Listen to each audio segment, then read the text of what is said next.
ಸ್ನೇಹಿತರೆ, ಮೀಡಿಯಾ ಮಾಸ್ಟರ್ಸ್ಗೆ ಸ್ವಾಗತ ಸುಸ್ವಾಗತ. ಗೆಳೆಯರೆ, ಈ ಚೀನಾದ ವೈರಾಣು ನಮ್ಮ ಬದುಕುಗಳನ್ನು ಬಲಿ ತಗೊಂಡು ಬಿಟ್ಟಿದೆ.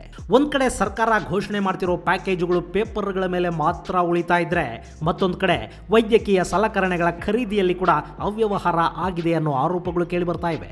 ಇಲ್ಲಿ ಆಡಳಿತ ಪ್ರತಿಪಕ್ಷಗಳ ಆರೋಪ ಪ್ರತ್ಯಾರೋಪಗಳ ನಡುವೆ ಬದುಕು ಕಳ್ಕೊಂಡವರ ಬಗ್ಗೆ ಯೋಚನೆ ಮಾಡೋದಕ್ಕೆ ಕೂಡ ಯಾರಿಗೂ ಪುರುಸೊತ್ತು ಸಿಗ್ತಾ ಇಲ್ಲ.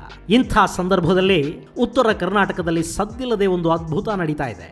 ನಾವಿಲ್ಲಿ ಕೂತ್ಕೊಂಡು ಏನು ಮಾಡಬೇಕು ಅಂತ ಯೋಚಿಸ್ತಿರುವಾಗಲೇ ಅಲ್ಲಿನ ಕೆಲ ಸ್ವಯಂ ಸೇವಕರು ತಮ್ಮ ಕೈಲಾದ ಪ್ರಯತ್ನವನ್ನು ಆರಂಭಿಸಿಬಿಟ್ಟಿದ್ದಾರೆ ಮತ್ತು ಬಾಡಿ ಹೋಗ್ತಿದ್ದ ಒಂದಷ್ಟು ಬದುಕುಗಳಿಗೆ ಆಸರೆ ಒದಗಿಸುವ ಕೆಲಸವನ್ನು ಶುರು ಮಾಡಿದ್ದಾರೆ. ಹಾಗಾದ್ರೆ ಅದು ಏನು? ಬನ್ನಿ ನೋಡೋಣ.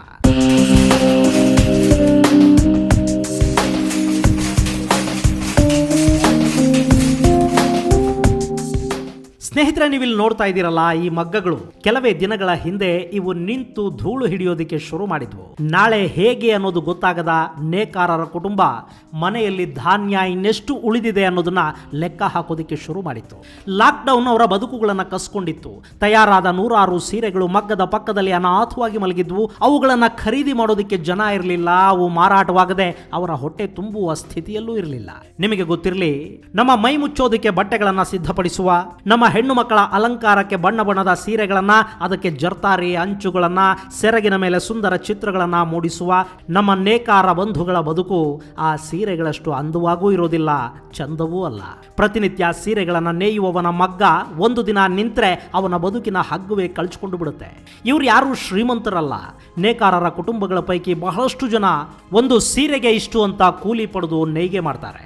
ಮತ್ತಷ್ಟು ಸ್ವಲ್ಪ ಆರ್ಥಿಕ ಶಕ್ತಿ ಇರೋರು ತಾವೇ ರಾ ಮೆಟೀರಿಯಲ್ ತಂದು ಅದರಲ್ಲಿ ಮನೆಯವರೆಲ್ಲ ಕೂತು ಸೀರೆಗಳನ್ನು ನೇಯ್ದು ಅದನ್ನು 300-400 ರೂಪಾಯಿಗೆ ಮಾರಾಟ ಮಾಡ್ತಾರೆ. ಒಂದು ಸೀರೆಯನ್ನು ನೇಯ್ಗೆ ಮಾಡಿದರೆ ಅವರಿಗೆ ಸಿಗೋದು ಕೇವಲ 100-200 ರೂಪಾಯಿ ಮಾತ್ರ. ಅದರಲ್ಲಿ ಇಡೀ ಸಂಸಾರವನ್ನು ಸಾಕಬೇಕು, ಬದುಕಿನ ಬಂಡಿಯನ್ನು ಎಳಿಬೇಕು. ಕರ್ನಾಟಕದಲ್ಲಿ ಇಂಥ ಲಕ್ಷಾಂತರ ಕುಟುಂಬಗಳಿವೆ. ಆದರೆ ಮೊನ್ನೆ ಲಾಕ್ಡೌನ್ ಆಯ್ತಲ್ಲ, ಅಂಗಡಿಗಳು ಬಾಗಿಲು ಹಾಕ್ಕೊಂಡ್ವು, ಜನ ಹೊರಗೆ ಬರೋದನ್ನು ನಿಲ್ಲಿಸಿದ್ರು. ಹೀಗಿರುವಾಗ ಅವರ ಸೀರೆಗಳನ್ನು ಯಾರು ಖರೀದಿ ಮಾಡಬೇಕು? ಆರ್ಡರ್ ಕೊಟ್ಟಿದ್ದ ಅಂಗಡಿಗಳ ಮಾಲೀಕರು ಕೂಡ ಬಾಕಿ ಹಣ ಕೊಟ್ಟು ಸೀರೆಗಳನ್ನು ಖರೀದಿ ಮಾಡಲಿಲ್ಲ. ಅವರಾದ್ರೂ ತಗೊಂಡು ಹೋಗಿ ಏನು ಮಾಡ್ತಾರೆ ಹೇಳಿ?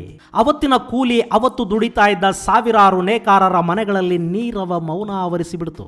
ಬೆಳಗಾವಿಯ ಸೀರೆಗಳು ಮೇಜರ್ ಕೋಲ್ಕತ್ತಾ ಮತ್ತು ಬಾಂಗ್ಲಾದೇಶಕ್ಕೆ ಮತ್ತು ಆಂಧ್ರ ಪ್ರದೇಶ್ ಮತ್ತು ತಮಿಳುನಾಡಿಗೆ ಇಲ್ಲಿ ಜಾಸ್ತಿ ಸೀರೆಗಳು ಮಾರಾಟ ಆಗ್ತಾವೆ. ಅಲ್ಲಿ ಲಾಕ್ಡೌನ್ ಮತ್ತು ಈ ಕರೋನಾ ಇಫೆಕ್ಟ್ನಿಂದ ಎಲ್ಲಿಯೂ ಸೀರೆಗಳು ಮಾರಾಟವಾಗದೆ ಇಲ್ಲೇ ಬೆಳಗಾವಿಯಲ್ಲೇ ಉಳ್ಕೊಂಡಿದ್ವು. ಬೆಳಗಾವಿಯಿಂದ ಎಲ್ಲಿ ಮಾರಾಟ ಮಾಡ್ತಿದ್ರು ಅವರು ಅಕ್ಟೋಬರ್ ಅಥವಾ ಡಿಸೆಂಬರ್ ತನಕ ನಾವು ನಿಮ್ಮ ಸೀರೆಗಳನ್ನ ತಗೊಳ್ಳೋದಿಲ್ಲ ಅಂತ ಹೇಳಿ ಸ್ಪಷ್ಟವಾಗಿ ಹೇಳಿಬಿಟ್ರು. ಇದರಿಂದ ಅವರಿಗೆ ಬಹಳ ದೊಡ್ಡ ಆರ್ಥಿಕ ಸಂಕಷ್ಟ ಎದುರಾಯಿತು. ನೇಯ್ದಿಟ್ಟಿದ್ದ ಬಣ್ಣ ಬಣ್ಣದ ಸೀರೆಗಳು ಅನಾಥವಾಗಿ ಬಿದ್ದಿದ್ವು. ಅವು ಖರ್ಚಾಗದೆ ಇವರಿಗೆ ಬದುಕೇ ಇರಲಿಲ್ಲ. ಹಾಗೆ ಆಕಾಶ ನೋಡ್ತಾ ಕುಳಿತ ಕುಟುಂಬಗಳ ನೆರವಿಗೆ ಬಂದಿದ್ದು ಬೆಳಗಾವಿಯ ಕೆಲ ಸ್ವಯಂ ಸೇವಕರು. ಸ್ನೇಹಿತರೆ, ಹೀಗೆ ಬೆಳಗಾವಿಯೊಂದರಲ್ಲೇ ಸುಮಾರು 10 ಲಕ್ಷಕ್ಕೂ ಹೆಚ್ಚು ಸೀರೆಗಳು ಮಾರಾಟವಾಗದೆ ಬಿದ್ದಿದ್ವು ಅನ್ನೋದು ಗೊತ್ತಾಗಿ ಕೆಲ ಯುವಕರು ಅವರ ಸಹಾಯಕ್ಕೆ ಮುಂದಾಗ್ತಾರೆ. ಈ ಸೀರೆಗಳನ್ನು ಸರ್ಕಾರದ ಮೂಲಕ ಖರೀದಿ ಮಾಡಿಸಿ ಅಂಗನವಾಡಿ ಕಾರ್ಯಕರ್ತೆಯರಿಗೆ, ಕೋವಿಡ್ ವಾರಿಯರ್ಸ್ಗೆ, ಆಶಾ ಕಾರ್ಯಕರ್ತೆಯರಿಗೆ ಕೊಡೋದಿಕ್ಕೆ ಸಾಧ್ಯವಾದರೆ ರಾಜ್ಯದ ಅಷ್ಟೂ ನೇಕಾರರ ಕೈ ಹಿಡಿಯೋದಿಕ್ಕೆ ಸಾಧ್ಯವಾಗುತ್ತಲ್ಲ ಅನ್ನೋದು ಅವರ ಐಡಿಯಾ. ಅದಕ್ಕಾಗಿ ಮಹಿಳಾ ಮತ್ತು ಮಕ್ಕಳ ಕಲ್ಯಾಣ ಇಲಾಖೆಗೆ ಮನವಿಯನ್ನು ಮಾಡ್ಕೊಳ್ತಾರೆ. ಆದರೆ ನಮ್ಮ ಸರ್ಕಾರ ಹೇಗೆ ಕೆಲಸ ಮಾಡುತ್ತೆ ಅನ್ನೋದು ಯಾರಿಗೆ ತಾನೇ ಗೊತ್ತಿಲ್ಲ ಹೇಳಿ. ಇವತ್ತು ಹೀಗೆ ಅಂತ ಮನವಿ ಸಲ್ಲಿಸಿದ್ರೆ ಅವರದನ್ನು ನೋಡಿ ಎಚ್ಚೆತ್ತುಕೊಳ್ಳೋದಿಕ್ಕೆ 1 ವರ್ಷ ಬೇಕು. ಆ ನಂತರ ಅದರಲ್ಲೇನಾದರೂ ಲಾಭ ಆಗುತ್ತೆ ಅಂದರೆ ಮಾತ್ರ ಆ ಕೆಲಸನ ಅವರು ಮಾಡ್ತಾರೆ. ಬಿಟ್ರೆ ಸರ್ಕಾರದಿಂದ ಜನಹಿತ ಜನಪರ ಅನ್ನೋದನ್ನ ಯಾವತ್ತಾದರೂ ನಿರೀಕ್ಷೆ ಮಾಡೋದಿಕ್ಕಾಗತ್ತಾ? ಇದು ಎಲ್ಲ ಪಕ್ಷಗಳ ಸರ್ಕಾರಗಳಿಗೂ ಅನ್ವಯ ಆಗೋ ಮಾತು. ಹೀಗಾಗಿ ಇದು ಕೂಡ ಮನವಿ ಸಲ್ಲಿಕೆಯಾಗಿದ್ದು ಬಂತೆ ಹೊರತು ಅಲ್ಲಿಂದ ಯಾವ ಫೈಲು ಅಲುಗಾಡಲಿಲ್ಲ. ಸರಿ, ಇನ್ನು ಇವರನ್ನೇ ನಂಬಿಕೊಂಡ್ರೆ ಆಗೋದಿಲ್ಲ ಅನ್ನೋದು ಗೊತ್ತಾದ ಮೇಲೆ ಆ ಯುವಕರು ಬೇರೆಯದ್ದೇ ಯೋಚನೆ ಮಾಡಿದರು.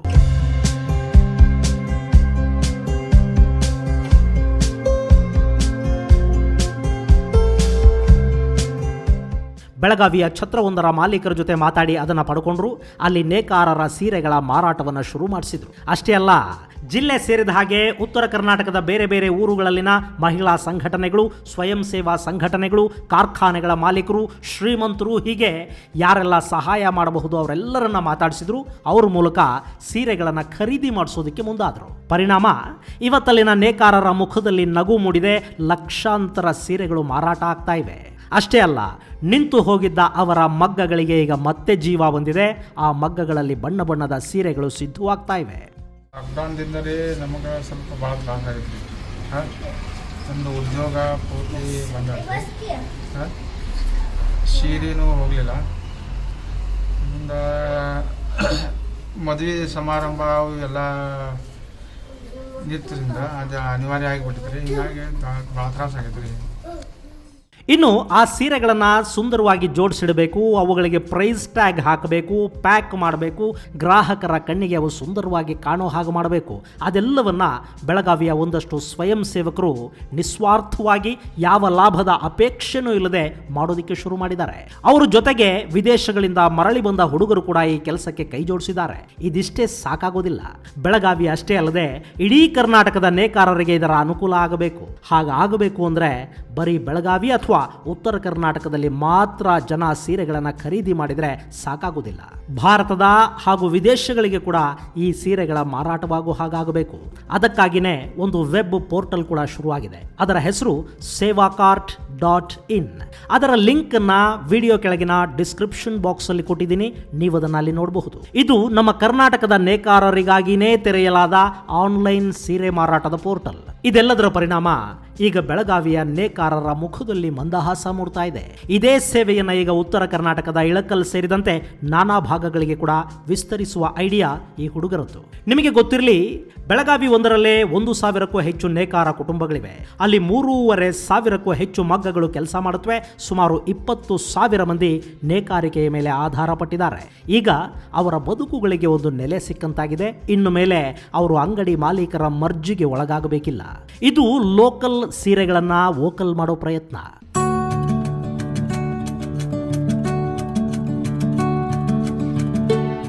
ಒಂದು 2-3 ಥರದ ಯೋಚನೆಗಳು ಬಂದವು.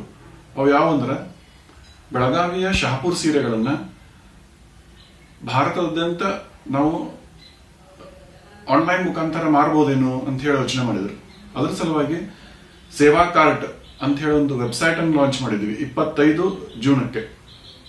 www.sevakart.in. ಈ ವೆಬ್ಸೈಟ್ ಮೂಲಕ ಬೆಳಗಾವಿಯ ಶಹಾಪುರ್ ಮತ್ತು ವಡಗಾವಿಯ ಸೀರೆಗಳನ್ನು ನೇರವಾಗಿ ನೀವು ಖರೀದಿ ಮಾಡಬಹುದು. ಸುಮಾರು 7 ಕುಟುಂಬಗಳಿಗೆ ಉದ್ಯೋಗ ದೊರಕಿಸುತ್ತದೆ.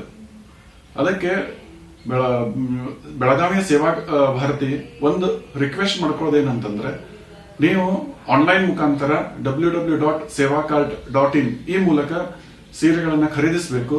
ಅಥವಾ ಬೆಳಗಾವಿಯಲ್ಲಿದ್ದರೆ ಬೆಳಗಾವಿಯ ಮಳಿಗೆಗಳಲ್ಲಿ ಬಂದು ನೀವು ಸೀರೆಗಳನ್ನು ಖರೀದಿಸಿ ನೇಕಾರರಿಗೆ ಆರ್ಥಿಕ ಸಂಕಷ್ಟದಿಂದ ಮೇಲೆತ್ತಲಿಕ್ಕೆ ಸಣ್ಣ ಪ್ರಯತ್ನ ಮಾಡೋಣ ಅಂತ ಹೇಳಿ ನಿಮ್ಮಲ್ಲಿ ಕಳಕಳಿಯಿಂದ ವಿನಂತಿ ಮಾಡ್ಕೋತಾ ಇದ್ದೀವಿ.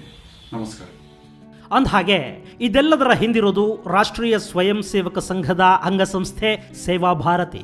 ಬಹುಶಃ ಇದು RSSನವರು ಮಾಡ್ತಾ ಇದ್ದಾರೆ ಅನ್ನೋ ಕಾರಣಕ್ಕೋ ಅಥವಾ ಅವರು ಜಾಹೀರಾತು ಕೊಡೋದಿಲ್ಲ ಅನ್ನೋ ಕಾರಣಕ್ಕೋ ಗೊತ್ತಿಲ್ಲ, ಇದೊಂದು ಕೆಲಸದ ಬಗ್ಗೆ ಯಾವ ಮಾಧ್ಯಮವೂ ಬೆಳಕು ಚೆಲ್ತಾ ಇಲ್ಲ. ಇವತ್ತು ಅರ್ಧ ಡಜನ್ ಬಾಳೆಹಣ್ಣು ಹಿಡ್ಕೊಂಡು ಹೋಗಿ 50 ಜನ ನಿಂತ್ಕೊಂಡು ಫೋಟೋ ತೆಗೆಸ್ಕೊಂಡು ಬಾಳೆಹಣ್ಣು ಹಂಚಿದ್ವಿ ಅಂತ ಫೇಸ್ಬುಕ್ಗಳಲ್ಲಿ ಮಿಂಚಿದ್ದನ್ನು ನಾವು ನೋಡಿದ್ದೀವಿ. ಅರ್ಧ ಮೂಟೆ ಅಕ್ಕಿ ಹಂಚಿ ಲಕ್ಷಾಂತರ ರೂಪಾಯಿ ಖರ್ಚು ಮಾಡಿ ಅದಕ್ಕೆ ಪ್ರಚಾರ ತಗೊಂಡ ಕರೋನಾ ವೀರರನ್ನು ಕೂಡ ಟಿವಿಗಳಲ್ಲಿ ಪೇಪರ್ಗಳಲ್ಲಿ ನೋಡ್ತಲೇ ಇದ್ದೀವಿ. ಆದರೆ ಸಾವಿರಾರು ಕುಟುಂಬಗಳಿಗೆ ಶಾಶ್ವತ ಬದುಕು ಕಟ್ಟಿಕೊಟ್ಟ ಸೇವೆ ಯಾವ ಮೀಡಿಯಾದ ಕಣ್ಣಿಗೂ ಬೀಳಲಿಲ್ಲ. ಇರ್ಲಿ ಬಿಡಿ, ಅವ್ರಿಗೂ ಪ್ರಚಾರ ಬೇಕಿಲ್ಲ.